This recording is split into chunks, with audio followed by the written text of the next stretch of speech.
오늘 하나님께서 주시는 말씀은 누가복음 10장 41절에서 42절까지의 말씀입니다. 누가복음 10장 41절과 2절 말씀을 한 목소리로 봉독하겠습니다. 주께서 대답하여 이르시되 마르다야 마르다야 내가 많은 일로 염려하고 근심하나 몇 가지만 하든지 혹은 한 가지만이라도 족하니라. 마리아는 이 좋은 편을 택하였으니 빼앗기지 아니하리라 하시니라. 아멘. 저는 오늘 말씀을 통해 예수님을 만나면 사랑하는 삶을 살게 됩니다 라는 제목으로 은혜를 나누게 됩니다. 예수님을 믿기 전에는 가족만 사랑하면 되셨을 겁니다. 그런데 예수님을 믿고 났더니 사랑해야 될 사람들이 많아졌습니다. 왜냐? 교회 왔더니 전부 다 형제 자매래요. 말씀을 듣다 보니 아담과 하와의 자녀들로서 우리는 다 한 가족이구나. 그래서 그 출석한 교회의 인원수만큼 사랑해야 될 사람들이 많아진 거네요. 근데 목사님이 설교를 하십니다. 우리에게 사명이 있습니다. 열방의 예수님의 복음을 듣지 못하고 죽어가는 영혼들 복음 증거하고 사랑하며 살려야 합니다. 사랑해야 될 사람들이 더 많아졌습니다.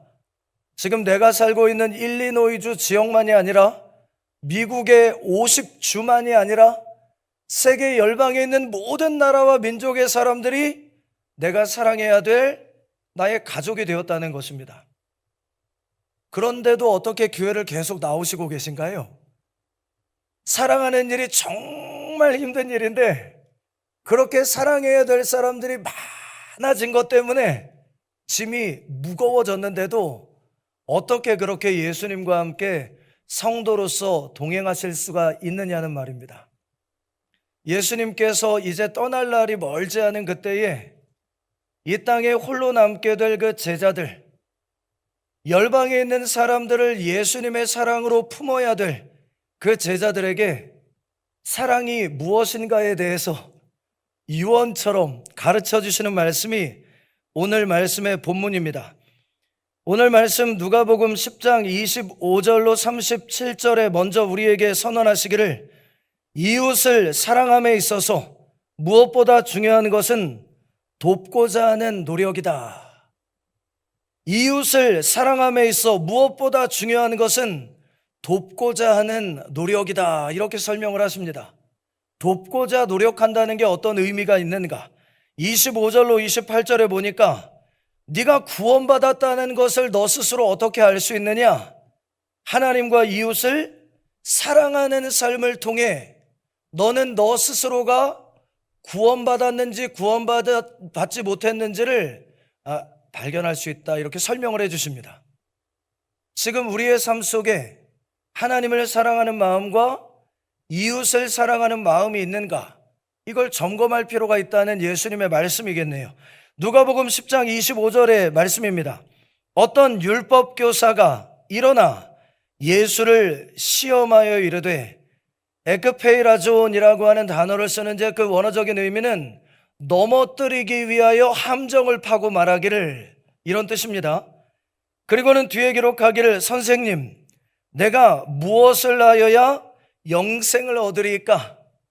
영원토록 하나님과 함께 그 구원의 감격을 누릴 수 있는 길, 그 길을 나에게 알려주십시오. 이렇게 물은 것입니다.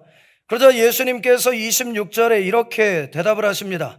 예수께서 이르시되 율법에 무엇이라 기록되었으며 내가 어떻게 읽느냐? 율법 교사야, 너는 날마다 하나님의 전에서 그 율법을 입으로 선포하고 있지 않느냐? 이 얘기입니다. 그 선포하는 율법은 너에게 무엇라 말씀하느냐? 이걸 조금 더 쉽게 설명하면 몰라서 묻냐? 이렇게 지금 예수님이 물어보신 것입니다. 너는 지금 몰라서 나에게 묻는 것이냐? 아니면 알고도 나를 시험하기 위하여 묻는 것이냐? 이렇게 예수님은 그 질문에 의미를 간파하시는 것이네요. 그러자 누가복음 10장 27절에 율법 교사가 깜짝 놀라서 알고 있다라고 대답을 합니다. 기록하기를 대답하여 이르되 내 마음을 다하며 목숨을 다하며 힘을 다하며 뜻을 다하여 주 너의 하나님을 사랑하고, 신명기 6장 5절에는 말씀하기를 우리가 하나님을 사랑하는 것이 첫 번째 10계명의 1계명부터 4계명까지라고 말씀하십니다. 또 율법은 말씀하기를 또한 너의 이웃을 내 자신같이 사랑하라 였나이다. 레위기 19장 18절은 말씀하기를 10계명의 6계명으로부터 10계명까지는 내 곁에 있는 이웃들을 사랑하는 것에 대한 계명이라고 율법의 핵심은 우리에게 선언하고 있습니다. 이렇게 자랑하듯이 예수님에게 대답을 합니다. 그러자 예수님이 28절에 답하시기를, 예수께서 이르시되 내 대답이 옳도다. 이를 행하라. 너를 향한 하나님의 뜻은 아는 것이 아니라 행하는 것이다. 그러면 살리라 하시니, 구원을 통한 영원의 생명은 하나님과 이웃을 사랑하는 삶을 통해서 너에게 증명된다는 것입니다. 네가 구원받은 자라면 지금 하나님과 이웃을 사랑하기 위하여 살고 있을 것이란 얘기입니다. 그러나 너 스스로 구원을 받았다라고 생각할지라도 네가 하나님과 이웃을 사랑하는 삶을 살고 있지 않다면, 거기에 관심이 없다면 너는 아마도 그 영생을 누릴 수 없는 사람일 것이다. 네가 구원받았는지 구원받지 못했는지는 한 가지로 증명된다. 하나님을 사랑하는 예배와 이웃을 사랑하는 구제를 통해 드러난다, 이런 말입니다. 또 두 번째, 오늘 말씀은 선언하기를 사랑은 서로를 도우려는 노력을 통해서 증명된다, 이렇게 말합니다. 율법교사야, 네가 사랑하고 있다는 걸 어떻게 깨닫는 줄 아느냐? 그것은 서로를 도우려고 노력하는 삶을 통해서 네가 사랑하고 있는지 아닌지가 드러난다, 이렇게 설명을 합니다. 누가복음 10장 29절에 말씀하기를 그 사람이 자기를 옳게 보이려고 자랑하듯이 예수께 여짜오되 그러면 내 이웃이 누구니까? 내가 사랑해야 될 이웃은 누굽니까? 이렇게 물어봅니다. 이 말 속에는 어떤 의미가 있느냐? 나는 지금까지 나와 같은 믿음, 같은 종족이 된 유대인들을 열심히 사랑하며 여기까지 왔습니다. 예수님, 나는 지금까지 사랑하고 있습니다. 유대인들을, 이렇게 이야기하는 것입니다. 그러자 예수님께서 사랑한다는 게 무엇인지를 다시 설명하십니다. 누가복음 10장 30절에 기록하기를 예수께서 대답하여 이르시되 어떤 사람이, 이게 원어를 보니까 유대인 남성 한 명을 의미하는 것입니다. 한 유대인 남자가, 이런 뜻이네요. 예루살렘에서 여리고로 내려가다가, 예루살렘에서 여리고까지는 약 36km 정도 되는 거리인데, 예루살렘에서 예배를 드리거나 또 예배를 돕기 위하여 봉사했던 제사장과 레위인들이 가까운 여리고에 집을 두고 오가던 곳, 그곳이 예루살렘과 여리고의 관계입니다. 그런데 뒤에 기록하기를 강도를 만남에 강도들이 그 옷을 벗기고 때려 거의 죽은 것을 버리고 갔더라. 이 원어적인 의미는 시체가 되기 직전인 것 때문에 멀리서는 그 사람이 시체인지 살아있는지 알아볼 수 없는 상태를 말합니다. 예수님 말씀하십니다. 고난당한 사람 한 명이 있었다. 그리고는 그 고난당한 사람 곁을 지나가는 여러 종류의 사람들에 대해 설명하십니다. 누가복음 10장 31절에 기록하기를 마침 한 제사장이 그 길로 내려가다가, 내려갔다는 얘기는 무슨 뜻이냐? 예루살렘에서 그가 담당해야 되는 타이밍이 돼요. 열심히 제사가 회복되기 위해 돕다가 집으로 내려가는 길에, 이런 뜻입니다. 그를 보고 피하여 지나가고, 제사장인데 강도를 만나 고통당한 사람을 보고는 그냥 지나갔다라고 말합니다. 이 제사장, 목회자가 왜 지나갔을까? 이유를 한번 살펴보면, 첫 번째는 아마도 그 사람이 피해를 입게 만든 강도들이 가까이에 숨어 있을지도 모른다. 그 생각 때문에 아마 급하게 그 자리를 피해서 도망갔을 수도 있겠습니다. 대부분의 사람들의 반응이지요. 나도 같은 피해를 입을까봐 두려워 고통이 있는 자리에선 도망가는 게 일반적인 사람의 모습입니다. 왜 도망갔을까? 제사장은 시체를 만지면 안 됐잖아요. 그러니까 그 사람이 살았는지 죽었는지도 모르는데 내가 그 시체를 잘못 만졌다가 부정하게 될 것에 대한 두려움이었을지도 모르겠습니다. 세 번째 이유는 그의 생사를 확인할 수 없는 것으로 인해서 그 생사를 확인하는 것보다 내가 봉사의 직분, 제사장으로서의 이 제사를 섬기는 직분을 감당하는데 방해받지 않기를 원했기 때문일 수 있겠습니다. 어떤 이유가 되었던 건 간에 그 제사장은 그 강도 만난 자의 피해 입은 사람을 피해서 도망갔다라는 것입니다. 그런데 저는 이 말에 공감을 합니다. 왜냐하면 담임 목회자로서 예배 회복을 돕는 자리에 있다는 것은 제가 제 스스로의 건강을 지켜야만 하는 자리입니다. 왜냐?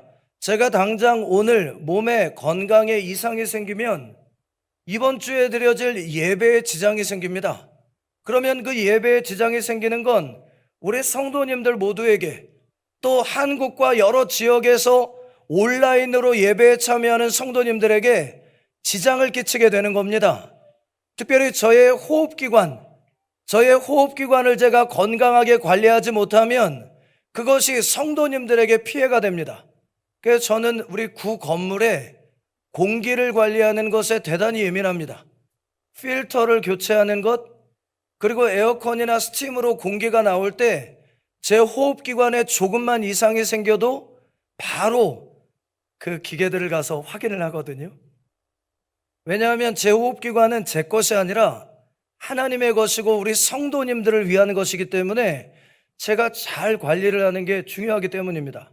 이 제사장은 아마 그런 생각을 했을 것입니다. 내가 지금 하나님의 예배 회복을 돕기 위하여 봉사하고 있는데 저 사람이 강도를 만나 쓰러진 건지 아니면 전염병에 걸려 쓰러졌는지 알 수가 없는 것입니다. 지금 에볼라 때문에 전 세계가 지금 난리가 났습니다.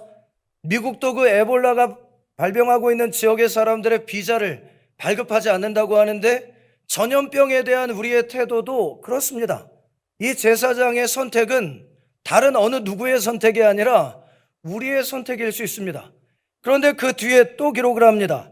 또 이와 같이 한 레위인도 그것에 이르러 그를 보고 피하여 지나가되 그 제사를 드릴 수 있도록 제사장을 곁에서 돕는 봉사자들도 그 사람을 피해갔다고 말합니다.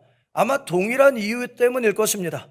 주를 섬기고 경외하기 위한 봉사의 직분을 감당하는 일에 피해를 입지 않기 위하여 아마 피해갔을 가능성이 높지요.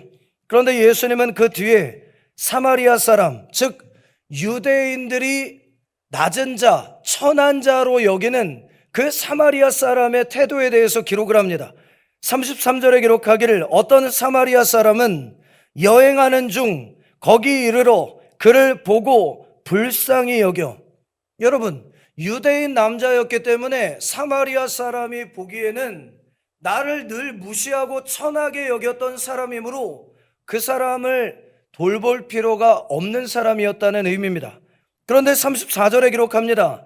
가까이 가서 기름과 포도주를 그 상처에 붓고 싸매고, 이게 응급조치를 한 것입니다.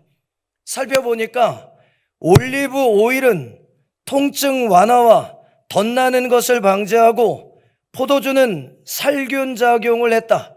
그래서 이 사람이 가장 먼저 가서 했던 일은 뭐냐면 응급조치를 한 것입니다. 이 응급조치를 위한 약물은 누구를 위한 것이냐? 자신을 위한 것입니다.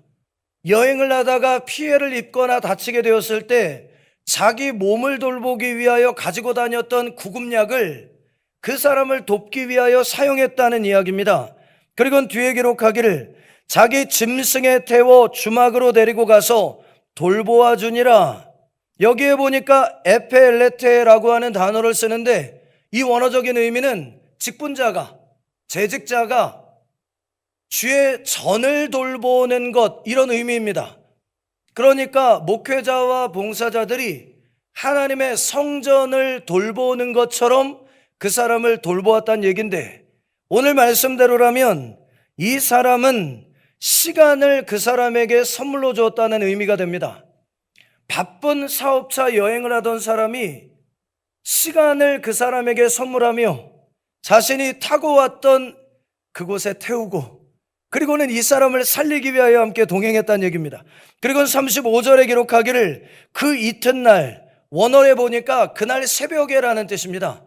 이 사람이 다음날 새벽에 일어나 급히 움직였다는 얘기는 그 사람은 급한 일로 그 여정을 여행하고 있었다는 이야기가 됩니다.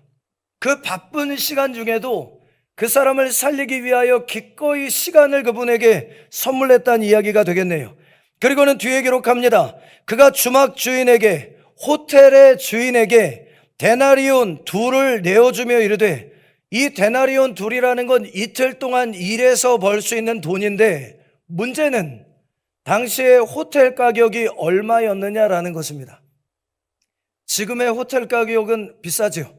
그래서 하루에 10만 원 정도 버시는 분은 그 10만 원을 다 써야 하룻밤 묵을 수 있는 게 호텔인데, 당시에 호텔 가격이 얼마였나 살펴보니까 하루 동안 일해서 번 돈을 가지고 최소 17일, 보름에서 최대 60일 정도를 머물 수 있는 돈이었다라고 합니다.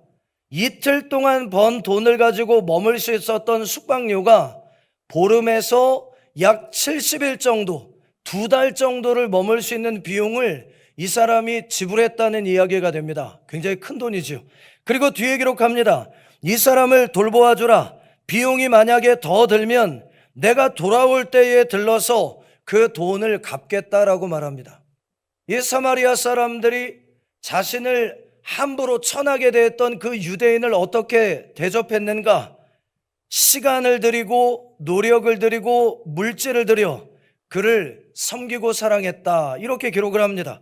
그리고는 뒤에 36절에 기록하기를 너의 생각에는, 율법교사야 네가 생각하기로는 이 세 사람 중에 누가 강도 만난 자의 이웃이 되겠느냐? 강도 만난 사람에게 누가 이웃이 되어 주었다고 생각하느냐? 이렇게 물어보신 것입니다. 그러자 이 율법교사가 대답하기를 이르되 자비를 베푼 자니이다. 예수께서 이르시되 가서 너도 이와 같이 하라 하시니라.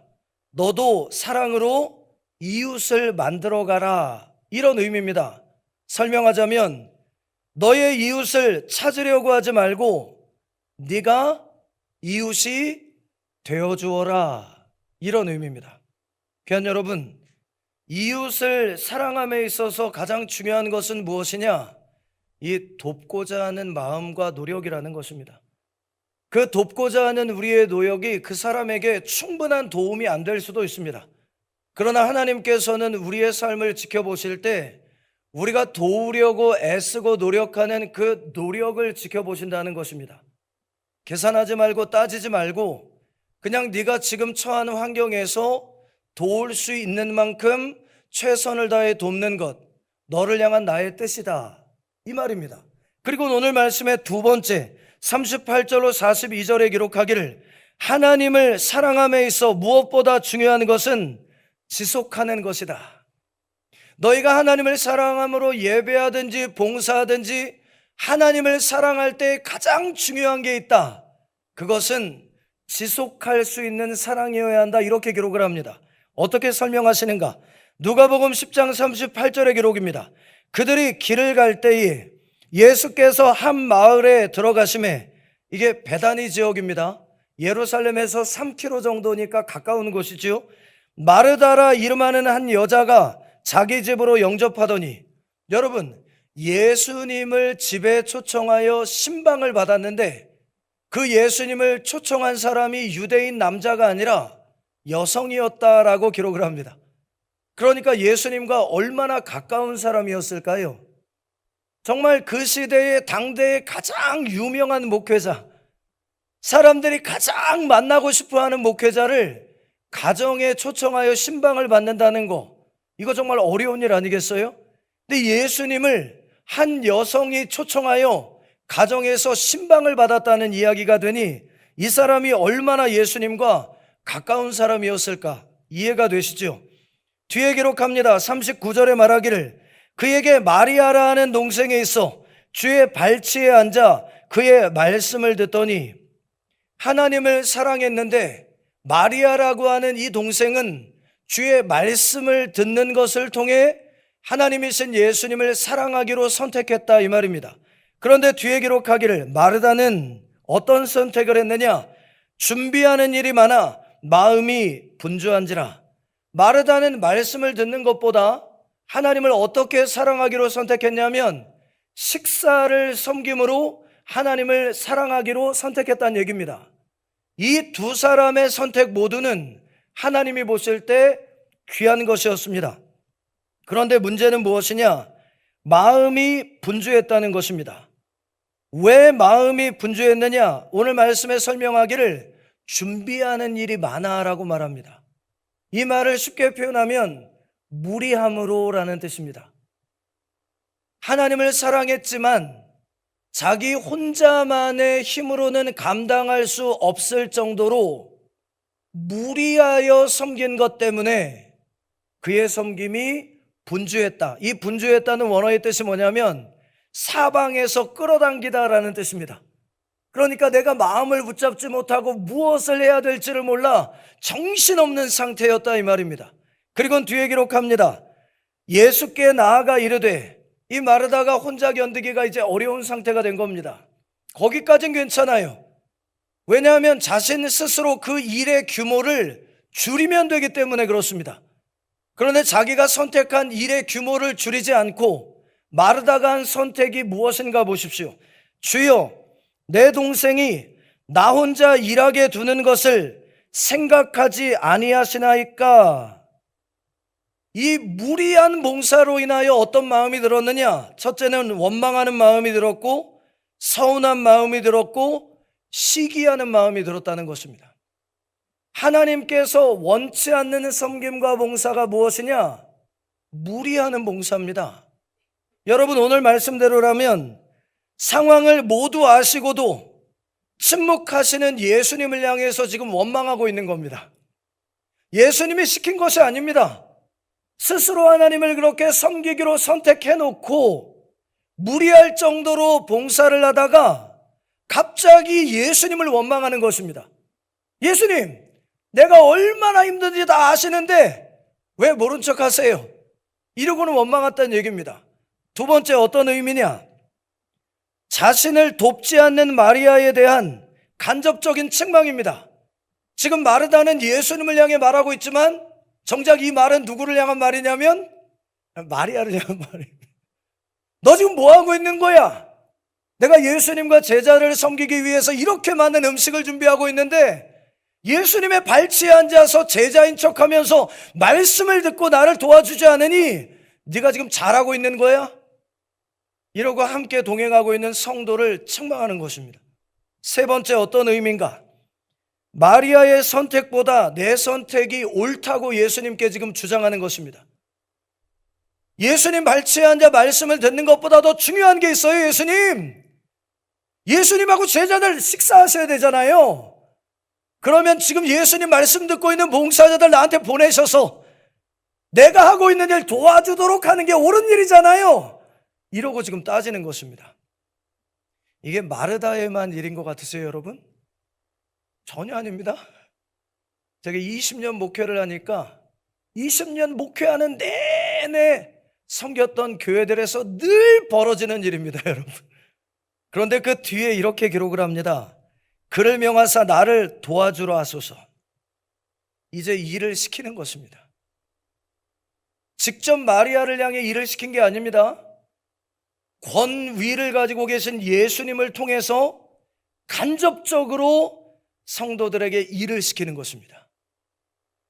내가 하는 선택과 봉사를 다른 사람들이 도울 수 있도록 예수님, 좀 성도들에게 말씀 좀 하세요. 이런 일들이 교회 안에서 부지기수로 발생을 합니다, 여러분.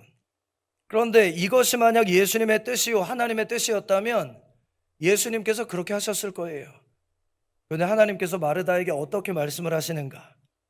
주께서 대답하여 이르시되, 마르다야, 마르다야, 내가 많은 일로 염려하고 근심을 하고 있으나 몇 가지만 하든지 혹은 한 가지만이라도 족하다. 무리하지 마라. 하나님은 나를 사랑하는 것 때문에 네가 하는 그 헌신이 너를 괴롭게 하고 너의 곁에 있는 이웃들을 괴롭게 하는 일이 되지 않기를 원하신다는 거예요. 마르다야, 내가 요구한 적이 없지 않느냐? 마르다야, 내가 요청한 것이 아니지 않느냐? 네가 자원하여 나를 사랑함으로 선택하는 섬김이 아니냐? 무리하지 마라. 제발 좀. 이렇게 말씀을 하세요. 그리고 뒤에 말씀합니다. 마리아는 이 좋은 편을 택하였으니 빼앗기지 아니하리라 하시니라. 다른 사람의 선택을 바꾸려고 애쓰지 말고 원한다면 너도 이리로 오라는 것입니다. 너도 이리로 오라는 것입니다. 지금 마르다가 마리아를 질투하고 시기하고 원망했던 이유가 뭐냐면 그냥 예수님과 제자를 위해 식사를 준비하는 것으로 자신이 기뻐했다면 그냥 힘들어도 그걸 했을 거예요. 그런데 마르다의 속마음은 뭐였냐면 마리아처럼 예수님께 가서 말씀 듣고 싶었던 거잖아요. 그러니까 예수님 말씀하시는 거예요. 너의 마음이 그런 소원이 있다면 하나님 탓하지 말고 곁에 있는 성도들 탓하지 말고 너의 마음에 정말 원하는 일을 그냥 하라는 거예요. 식사를 준비하는 것 때문에 예배를 소홀히 한다는 거, 예수님 원치 않으세요. 목회자로서 제가 많은 성도님들 신방을 갔습니다.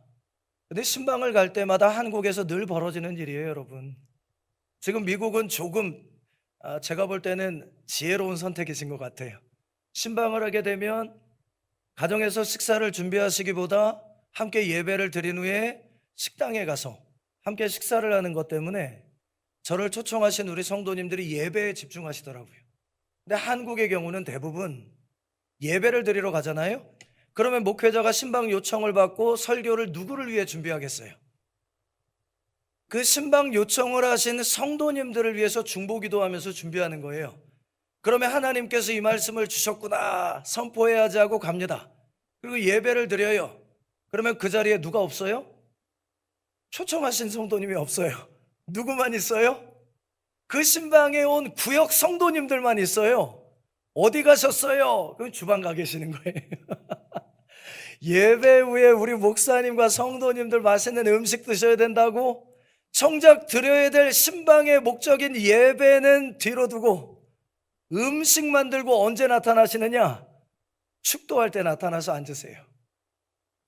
예수님 말씀하십니다. 목회자들도 말씀을 드려요. 아니 그냥 간단한 다과와 차 한 잔이면 충분해요. 우리가 모인 이유는 예배하는 것이니 예배에 집중하십시다 라고 말씀을 드려도 성도님들이 그게 그렇게 힘드신가 봐요.